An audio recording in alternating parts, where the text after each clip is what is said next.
But I didn't like communism. They didn't help us in any way. But I didn't hate communists. So my parents were communists. So,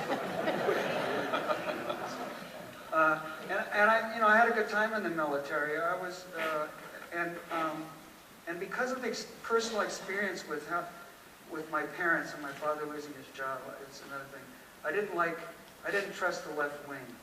I didn't like civilians. I think that's when you're in the military.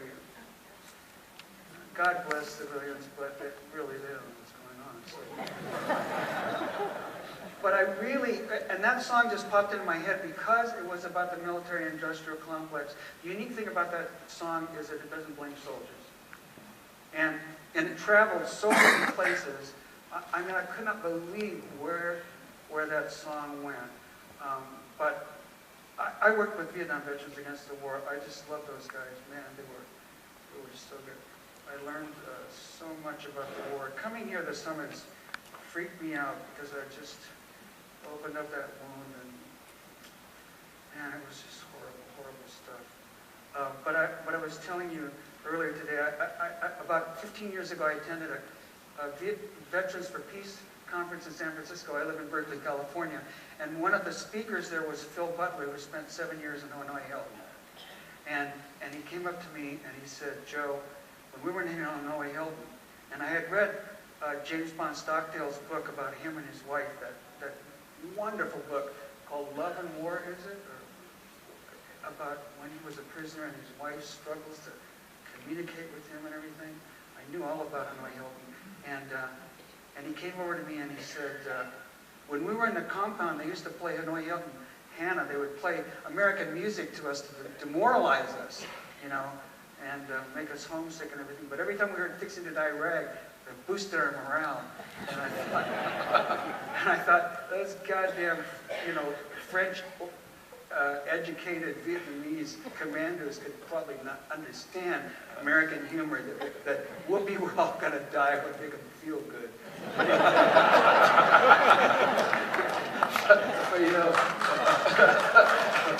But, you know, Americans were unique people. But anyway, so he said, I never dreamed that I would live long enough to hear you sing that song in person. And we just started crying and hugging each other. I mean, I get so emotional just thinking about it right now. It's like... And the song you play at Woodstock? And I played it at Woodstock, yeah. I wasn't supposed to play it at Woodstock. Well, I mean, it wasn't a big deal, but they wanted me to fill in time for the audience because Santana Band couldn't get there.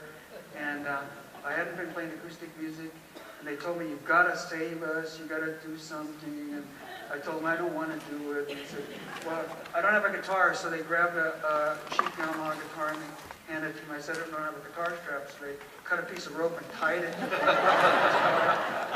And they pushed me out there. And I sang for about a half an hour, and nobody knew who the hell I was. And they were just talking. It was like, Woodstock was like a giant family picnic, really. People were just talking, schmoozing, and, you know, laughing and stuff.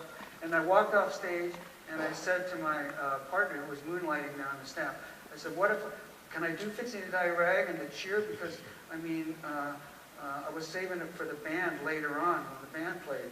And he said, nobody's paying any attention to you. What difference does it make what you do? So I said, okay. And I walked out there and I yelled, give me an F. And they all stopped talking and looked at me and yelled, F. And I thought, oh my God. Here we go. And it got made in a movie and made my career. It enabled me to pay the rent. Yeah. And maybe made some people feel good. I'm so glad. But you know, I had a guy tell me his buddy died in bled to death in his arms, and the last words he said was, we're going to die.